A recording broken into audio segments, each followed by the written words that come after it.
that same-sex marriage is like the human rights issue of our generation. Mm-hmm. I've been really active with the Rainbow Alliance for the past couple of years, really supportive of the whole community.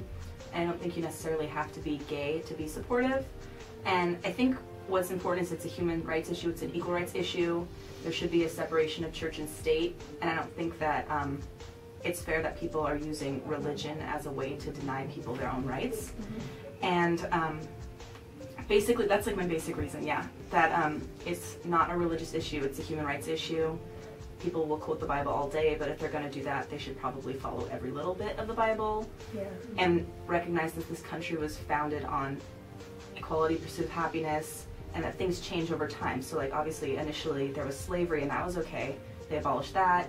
And I think what's important is as the society grows, we need to change things over time, things like that. Like women didn't get the right to vote till 1920. Obviously we realize now how ridiculous that was, and I think in like 20 years or so, hopefully not too long, we'll realize how ridiculous it was that people were protesting against gay marriage.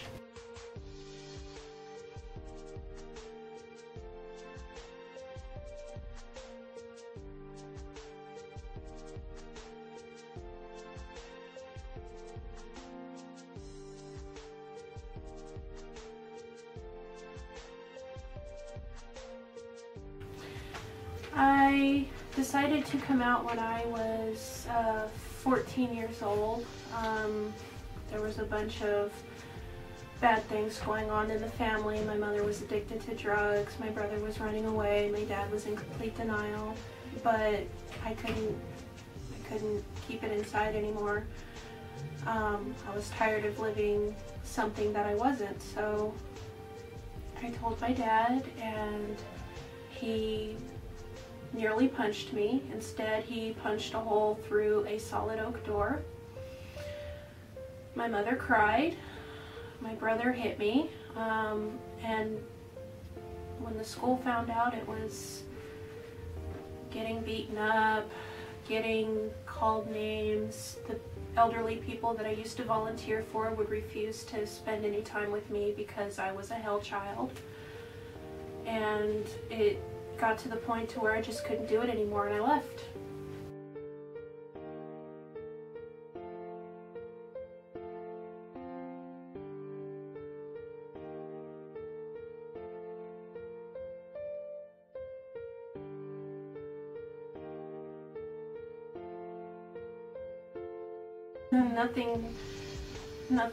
Nothing safe. I took a lot of pills, I smoked a lot of pot, I drank a lot of alcohol.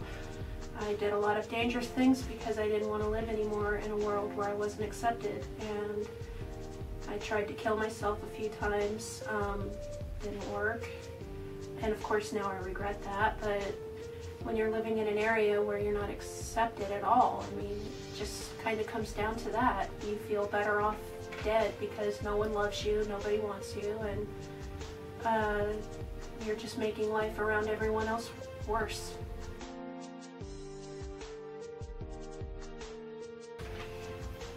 With the civil rights movement, people that were made who they were from birth were fighting for the same rights that white men in particular, were given.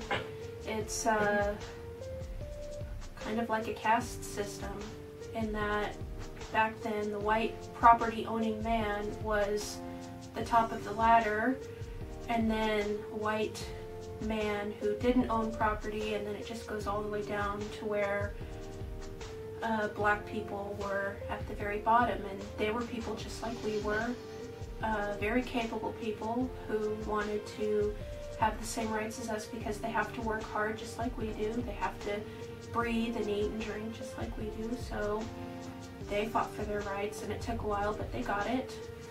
And now it's the same thing with gay people. You don't choose to be gay, you don't choose to be transgender, that's just how you are, and we shouldn't be punished for that.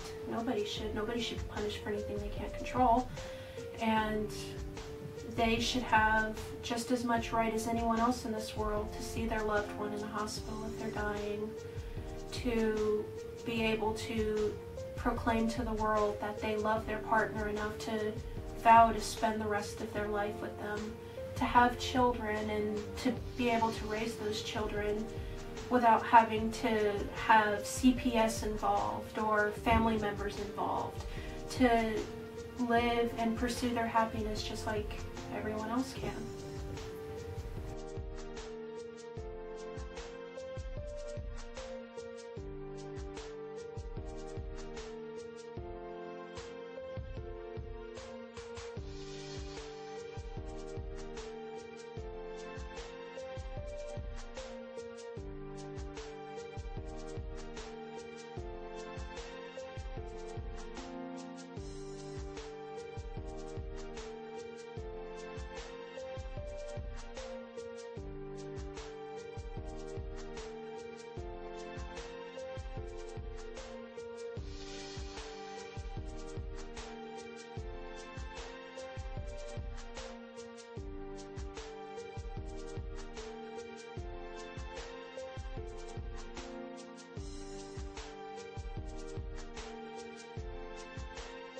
Everybody talks about the financial impact of gay marriage and being able to list yourselves as a couple and under couples income instead of individual incomes.